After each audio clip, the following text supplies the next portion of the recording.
অবশেষে গাজায় কার্যকর হলো বহুল প্রতীক্ষিত যুদ্ধবিরতি। স্থানীয় সময় রবিবার সকাল 8:30 থেকে যুদ্ধবিরতি কার্যকরের কথা থাকলেও নানা জটিলতায় তা প্রায় 3.5 ঘন্টা পিছিয়ে যায়। এদিন 3 ইসরায়েলি জিম্মিকে মুক্তি দিয়েছে হামাস। অন্যদিকে ইসরায়েলি কারাগার থেকে মুক্তি পাবেন নারী ও শিশুসহ 90 প্যালেস্টিনিয়ান। যুদ্ধবিরতি কার্যকরকে স্বাগত জানিয়েছেন পোপ ফ্রান্সিস। যুদ্ধবিরতি কার্যকরের পরে গাজায় প্রবেশ করতে শুরু করেছে ত্রাণবাহী ট্রাকের বহর।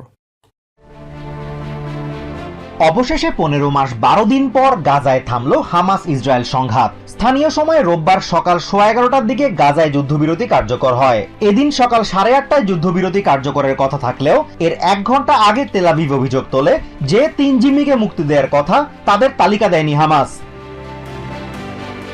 অবশেষে হামাসের পক্ষ থেকে 3 নারী জিম্মির নামের তালিকা দিলে নির্ধারিত সময়ের প্রায় 3.5 ঘন্টা পর কাঙ্ক্ষিত যুদ্ধবিরতি কার্যকর হয়। জিম্মিরা হলেন এমিলি ডামারি, রোমি গোনেন এবং জোরন স্টেইনব্রেচার।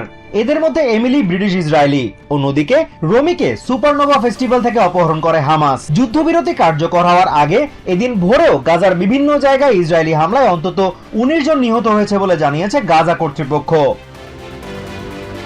তবে যুদ্ধবিরতি কার্যকর হতেই পাল্টে যায় গাজার চিত্র। অবরুদ্ধ উপত্যকায় প্যালেস্টিনিয়ানরা আনন্দ উল্লাসে মেতে ওঠে। হামাসের সশস্ত্র যোদ্ধাদেরও উচ্ছ্বাস প্রকাশ করতে দেখা যায়। বিভিন্ন জায়গায় আটকে পড়া প্যালেস্টিনিয়ানরা নিজ নিজ এলাকায় ফিরতে শুরু করেছে। দীর্ঘ নির্বাসন শেষে নিজেদের এলাকায় ফিরতে পারছেন, এই ভেবে সবার চোখে মুখে দেখা যায় আনন্দের আভা। এদিকে যুদ্ধবিরতি কার্যকরের পরে ইজিপ্ট থেকে কারেম আবু সালেম সীমান্ত দিয়ে ত্রাণবাহী ট্রাক প্রবেশ করতে শুরু করেছে। এক টুইটে বিষয়টি নিশ্চিত করেছে ওয়ার্ল্ড ফুড প্রোগ্রাম। প্রথম ধাপে আটা এবং প্রস্তুতকৃত খাবার নিয়ে যাওয়া হয়েছে গাজার বিপর্যস্ত বাসিন্দাদের জন্য।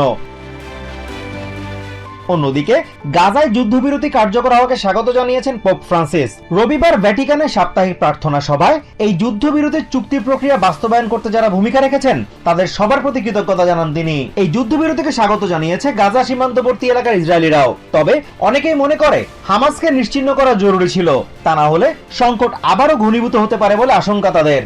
এই যুদ্ধবিরতি প্যালেস্টিনিয়ানদের জন্য কতটুকু ফলপ্রসূ হবে তা সময়ের সাথে সাথে স্পষ্ট হবে। তবে এই মুহূর্তে ধ্বংসপ্রাপ্ত গাজায় নতুন করে সবকিছু গুছিয়ে নেয়াই প্যালেস্টিনিয়ানদের জন্য সবচেয়ে বড় চ্যালেঞ্জ।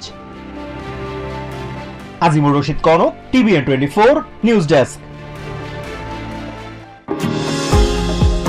নিউ ইয়র্ক থেকে সম্প্রচারিত টিভিএন 24 টেলিভিশন বিশ্বজুড়ে বাঙালির কণ্ঠস্বর।